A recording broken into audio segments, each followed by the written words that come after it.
Ce programme vous est offert par RTL Mani.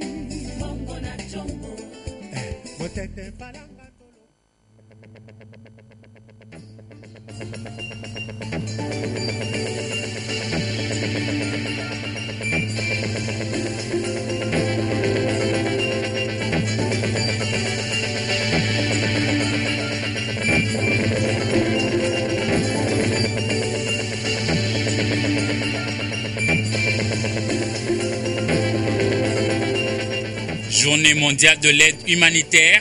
En RDC, le nombre de déplacés à l'interne ne fait que croître. De 2 millions, ce chiffre tend à grossir et l'absence de paix perturbe tout. 3 mois d'impayement, le gouvernement avoue son tort et exhorte les fonctionnaires de l'État de l'intérieur surtout à la patience car leur situation va s'améliorer d'ici là. L'or bleu est rare à Sangamamba. Les robinets de ce coin de la capitale ne jouent plus qu'un rôle simplement décoratif. La population attend les élus du peuple au tournant.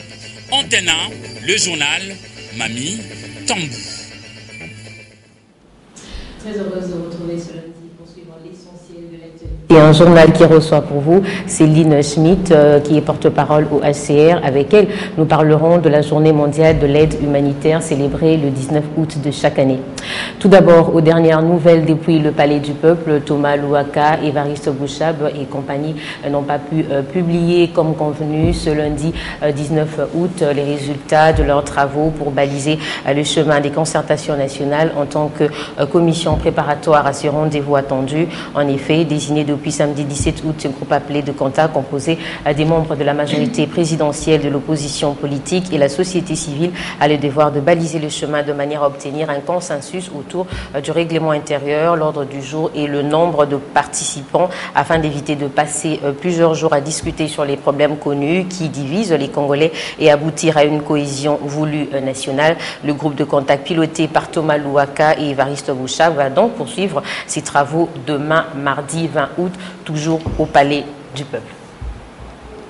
Concertation nationale encore et toujours cette fois avec la composante personnes vivant avec handicap réunie au sein de FECOPEA qui a arrêté à 10 le nombre de ses délégués devant participer aux concertations nationales dont les noms seront connus dans les prochains jours. C'était au cours d'une rencontre tenue ce lundi dans la chapelle de l'ECC à Gombe. Africa Mujinga, Laine Boufantomourou et Blesfonda.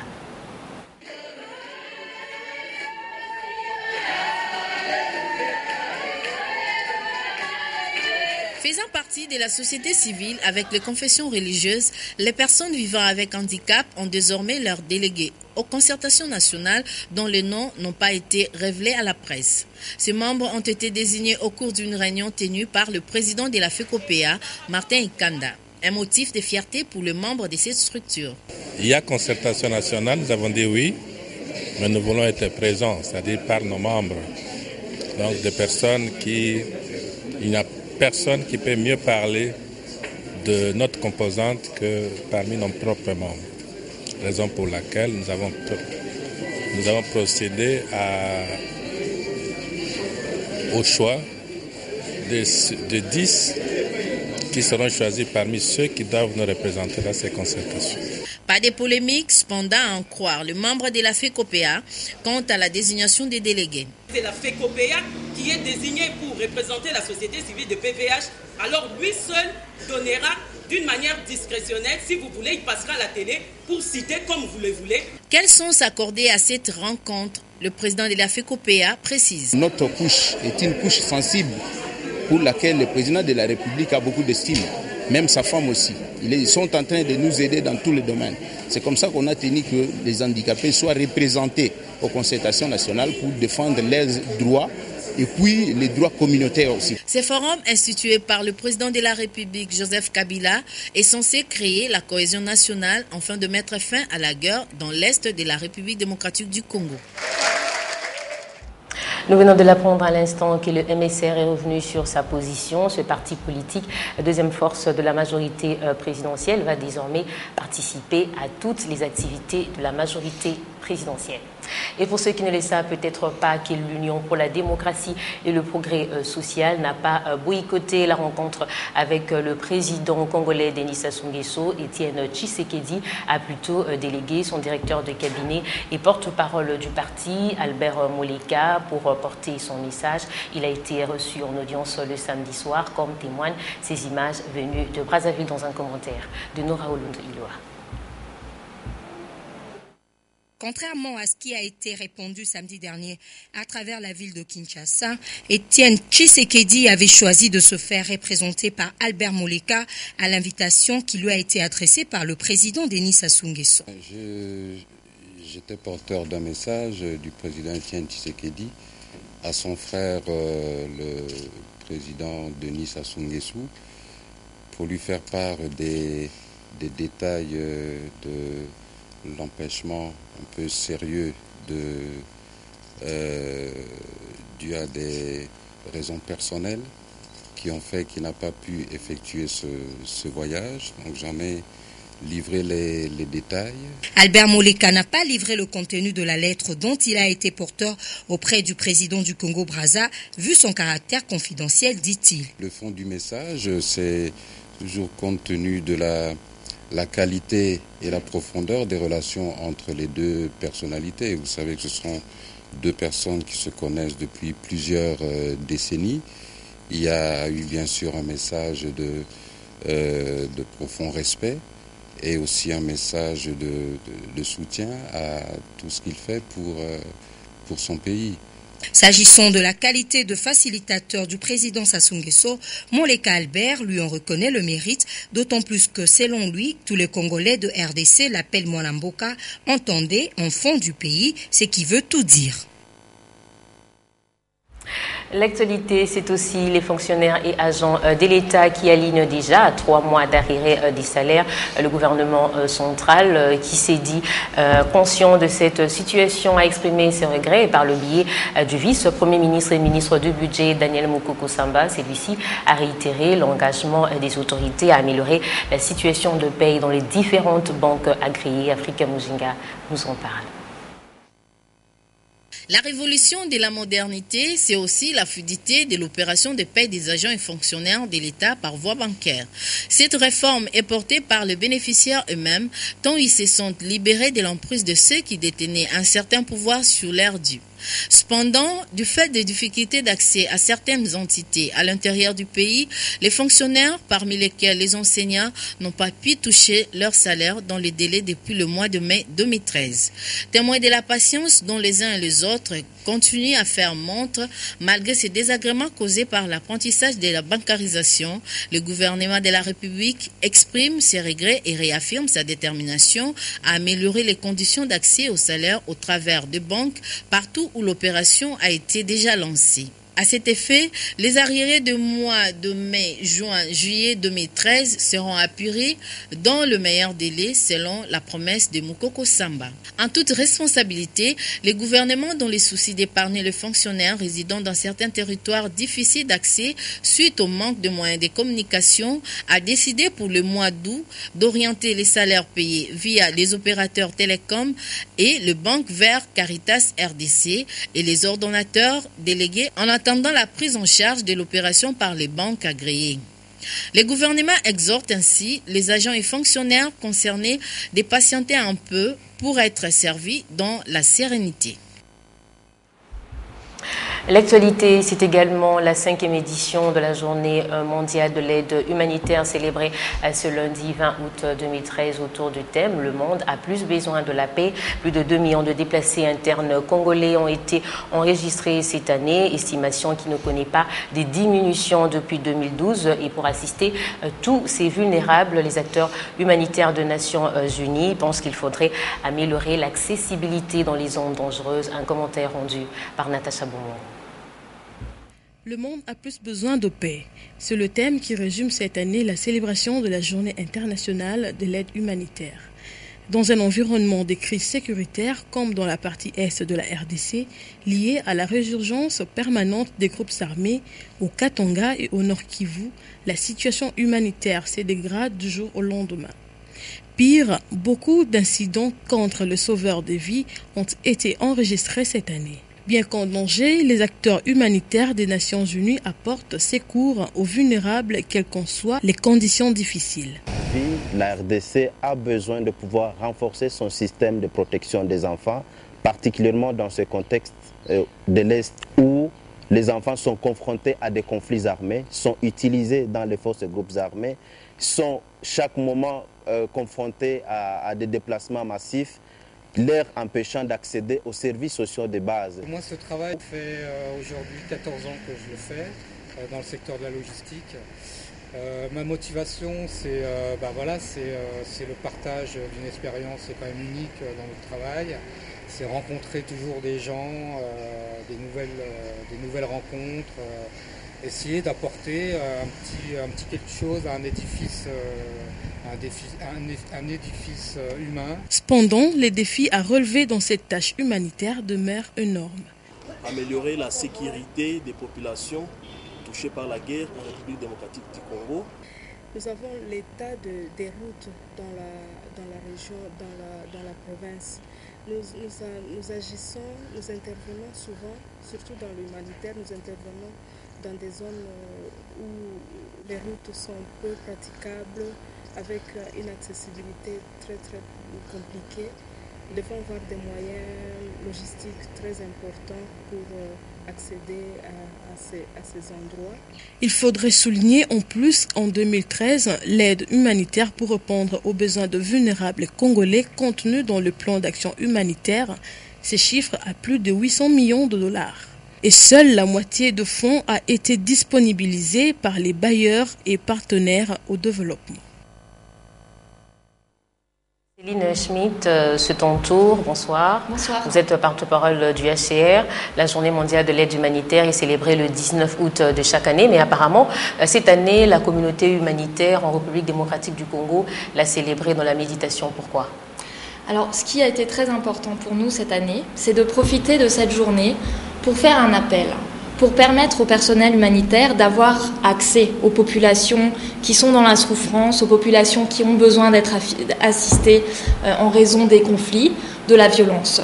Donc nous avons profité de cette journée pour faire cet appel. Donc c'est les agences humanitaires qui sont présentes au Congo, c'est-à-dire l'UNICEF, OCHA, HCR et le PAM, ont fait un appel pour un accès humanitaire sans limite aux populations qui ont besoin de nous. Et cet appel a été lancé seulement à Kinshasa ou dans les autres provinces de la République démocratique du Congo, surtout dans les provinces touchées par les conflits armés?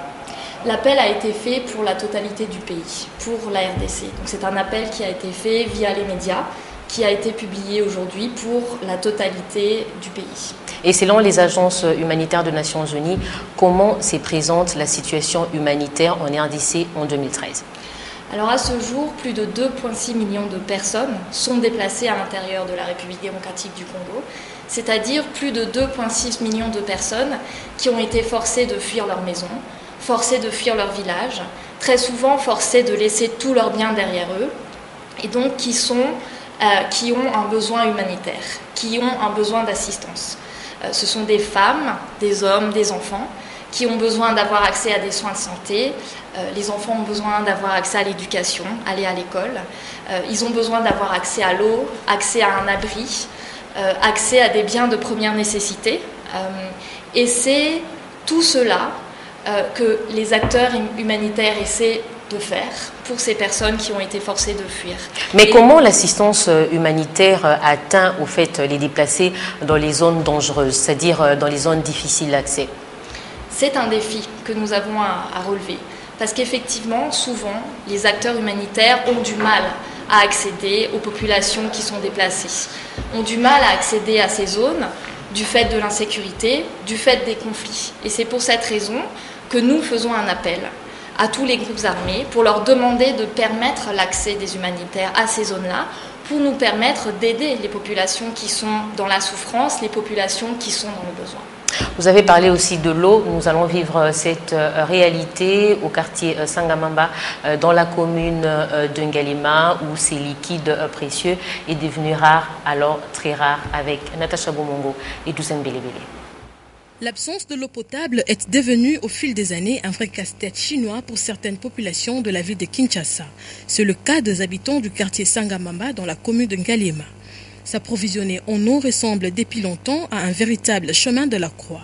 Étant donné que l'eau ne coule plus dans les robinets, ils sont obligés d'effectuer de longs trajets arpentant même de montagnes pour aller puiser de l'eau dans d'autres quartiers voisins ou éloignés. Nous avons de sérieux problèmes pour nous approvisionner en eau.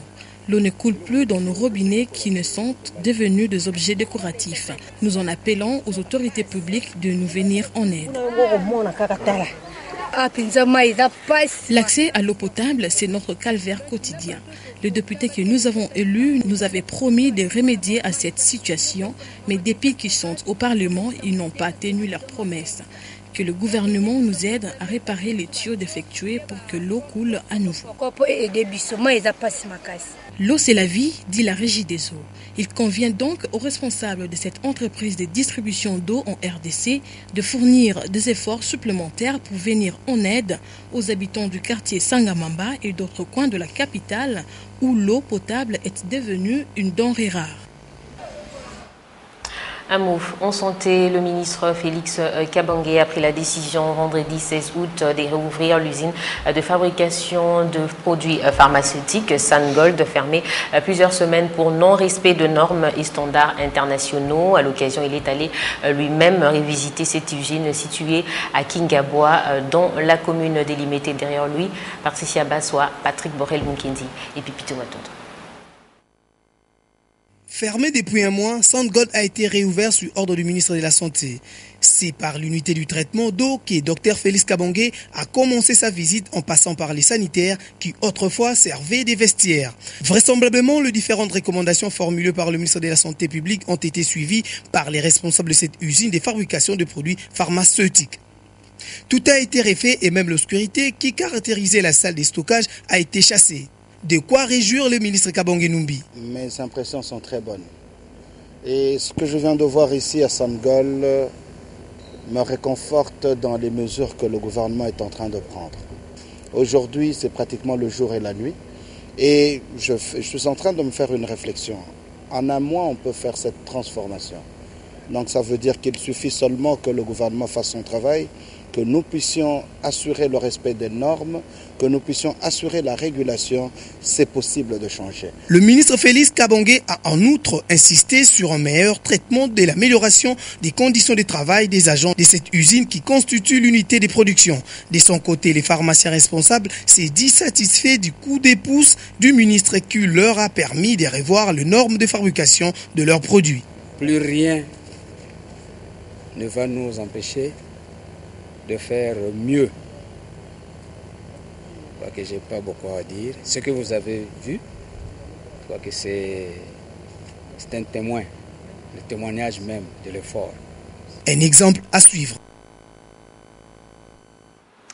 Céline Schmitt, en célébrant la journée internationale de l'aide humanitaire, la communauté humanitaire rend aussi hommage aux acteurs humanitaires. Dites-nous, cette année, combien des humanitaires ont-ils péri et qu'en est-il de la sécurité de ces sauveurs de vie? Alors cette année, on dénombre un humanitaire qui a été tué dans l'exercice de ses fonctions. C'est un humanitaire, mais un seul humanitaire, c'est déjà trop. Un de trop. Parce que l'année passée, il y avait 12 qui avaient péri. Les humanitaires sont des personnes qui dédient leur vie pour apporter une assistance aux autres.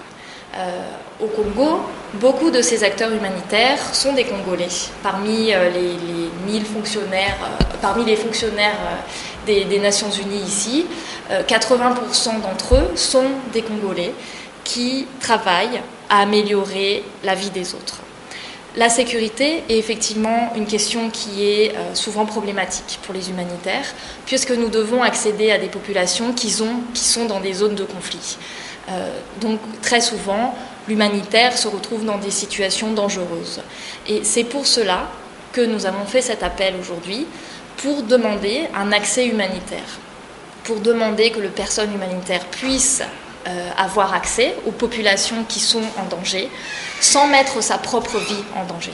Alors au HCR, comment arrivez-vous à gérer les mouvements des réfugiés?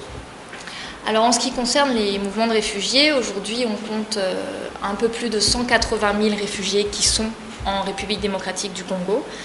La crise la plus récente est celle de la République centrafricaine et donc de l'arrivée des réfugiés centrafricains dans le nord-ouest du pays.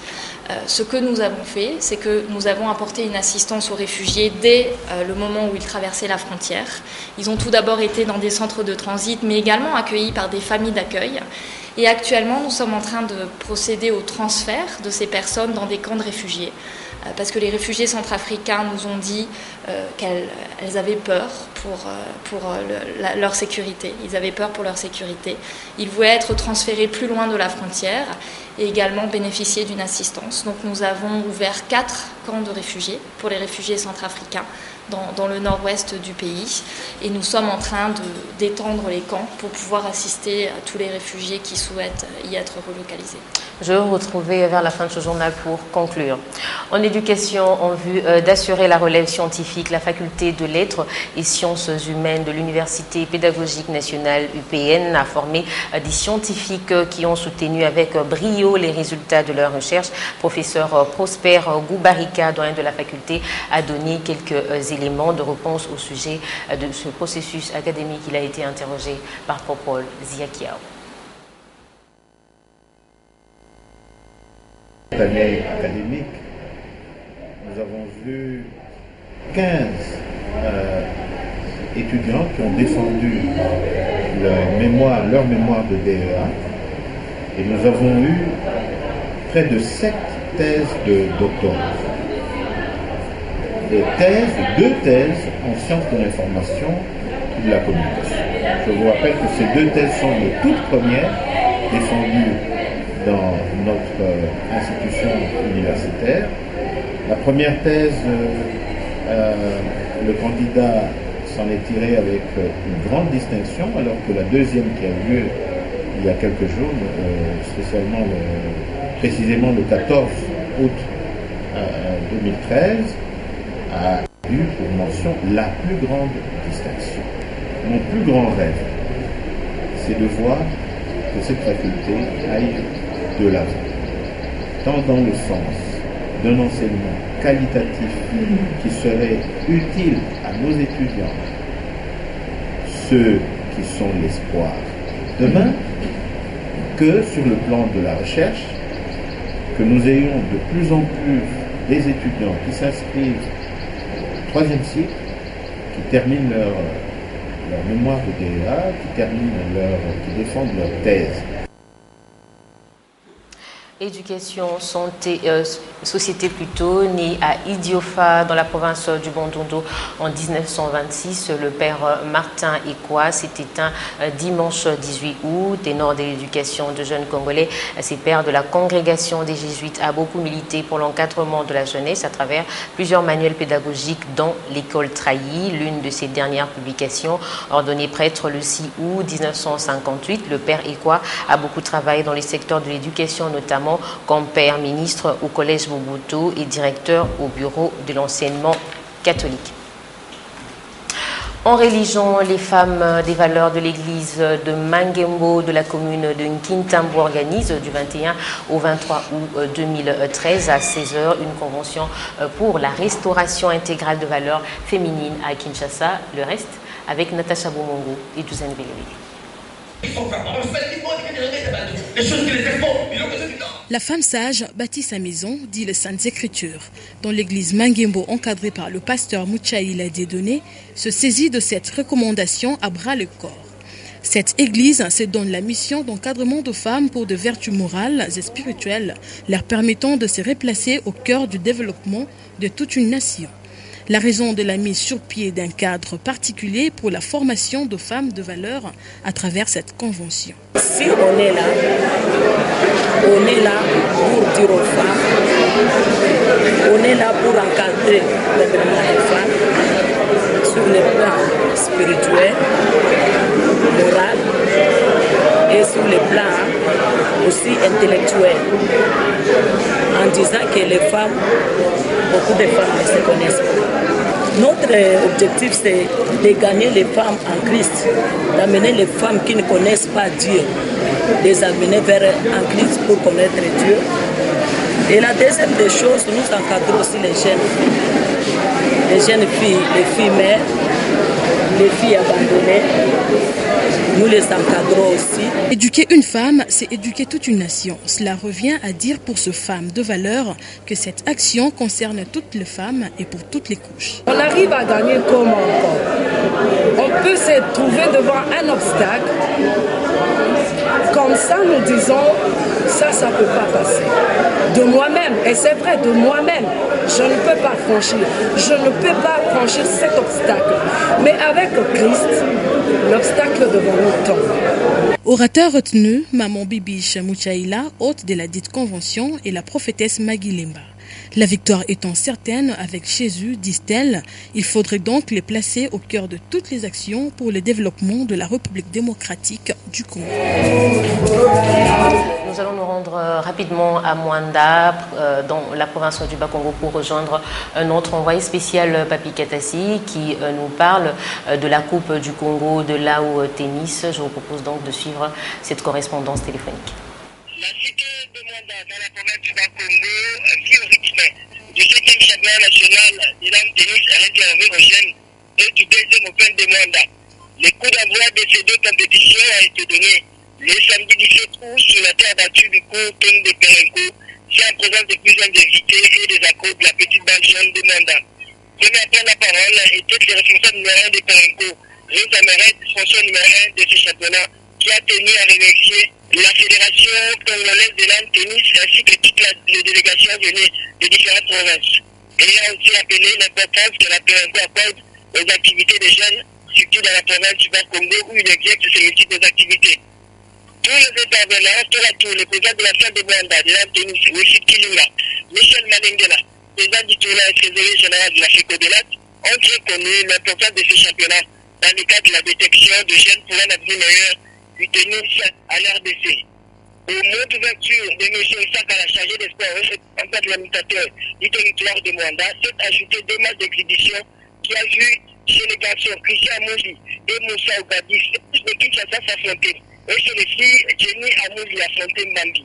Au total, une quarantaine de jeunes athlètes de moins de 17 ans.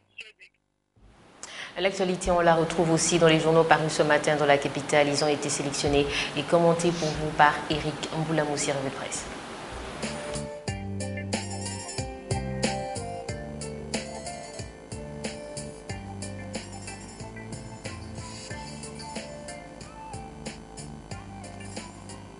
Bonsoir. L'actualité de ce lundi 19 août reste dominée par le questionnement des idées, les actions qui entourent l'organisation de prochaines concertations nationales initiées par Joseph Kabila. Après le bureau et les présidiums, Évariste Bochab et Thomas Louwaka viennent d'être désignés modérateurs des travaux du comité préparatoire de concertation sur la volonté du présidium. Annonce faite par le journal Forum des As. Une tâche pourtant délicate pour ces deux acteurs politiques selon Africa News, car cette commission préparatoire de concertation a seulement 72 heures pour déposer ses conclusions auprès du Présidium en prévision de la publication du calendrier des travaux proprement dit. La majorité présidentielle risque d'y aller en ordre dispersé, à en croire le journal La Manchette, qui souligne que cette majorité est malade de ses troupes, pour qui certaines se disent de la majorité. En réalité, ils ont un pied dans l'opposition et envisagent que la chute du gouvernement. Selon l'observateur, cette action risque de demeurer l'ombre de leurs propres penseurs.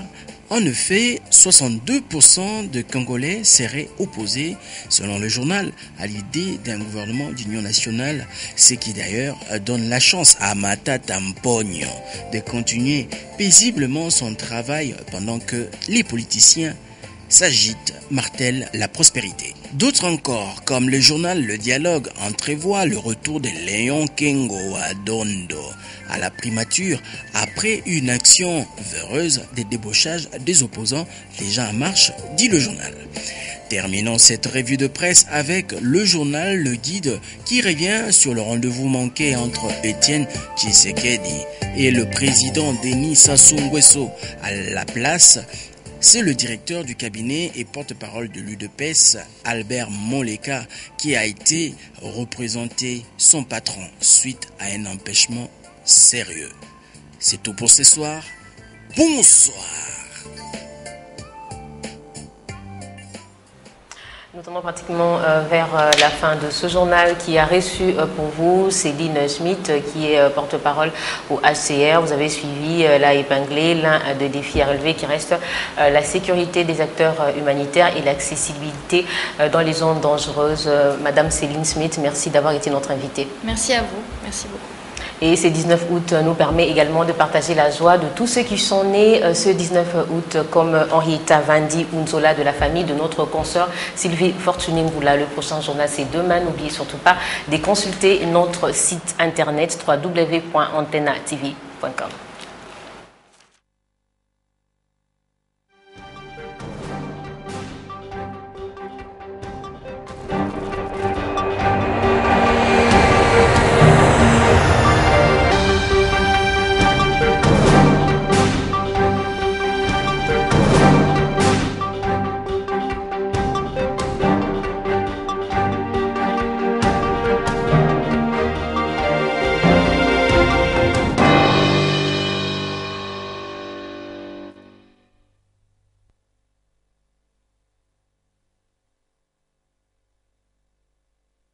Ce programme vous a été offert par Airtel Money.